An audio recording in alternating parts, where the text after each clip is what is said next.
There's also another question, and while we're talking about the synergy with the state bank and other government authorities in Pakistan, someone has asked the question, why not engage business councils in their respective countries? They'll go ahead, establish routes with the local incubators. Example is Hub 71 in UAE. Business councils work closely with embassies, so they could introduce the startups with the local communities. So we are doing a fair bit of that, and we have engaged our embassies and our trade missions globally now. I am doing that with a lot of effort to kind of wake them up and through them try and understand how we could get our startups to go and get business or visibility or funding in other economies. But one of the reasons for connecting today is for you to also propose, and you already proposed perhaps one name of incubator. You said start 71 or so. So I do keep those ideas coming. My team is also taking note. They are at this point putting together a list of incubators that we should befriend, that for which we should invest into our startups to be able to go and be part of those programs. By the way, for all that we've created in Pakistan, whenever I travel, I was in Saudi, and I went to their incubator called Garage, and everyone kept talking about it. The IT minister and the investment minister and their prince and that, and said, "Have you been to Garage?" And I actually went there for a day because there's so much to do back home that I stayed on for the day just to be able to go to this incubator. And I went there, and Antler was running a boot camp or some equivalent. And it was run by this guy who used to run Daraz in Pakistan. I forgot his name.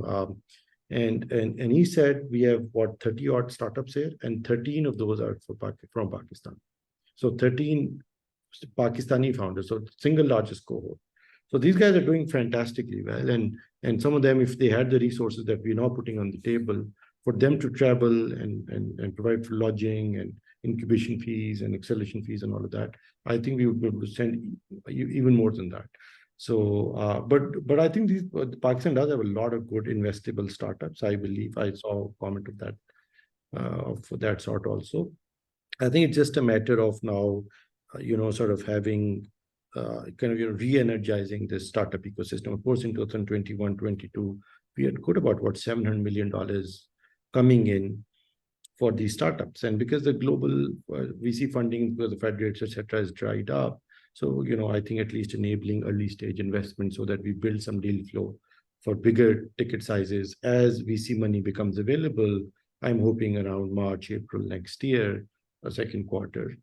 That's the expectation right now. I think this would then, we'll have lots of startups maybe ready by that time with an initial injection of $1 million to $3 million.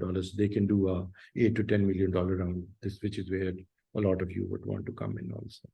I did see another comment also, which is that, of course, you have low faith in Pakistan and Pakistan government. I don't blame you for having little faith. And two, I'm, of course, an interim minister, which means that I go away shortly. And therefore, the design that I've put together is deliberately put together in a way that it outlives me. One, we have short funding for it.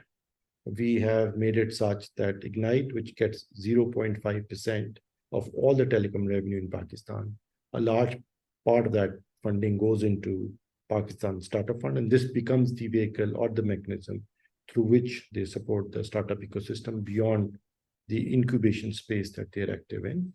And that we put together an investment committee, that all of you great folks become part of this investor network of the Pakistan Startup Fund. And then I won't have to worry about it. Maybe a few months down the road, I will join the Pakistan Startup Fund as an investor too. So I'm hoping that this would continue to hum along and will sustain itself.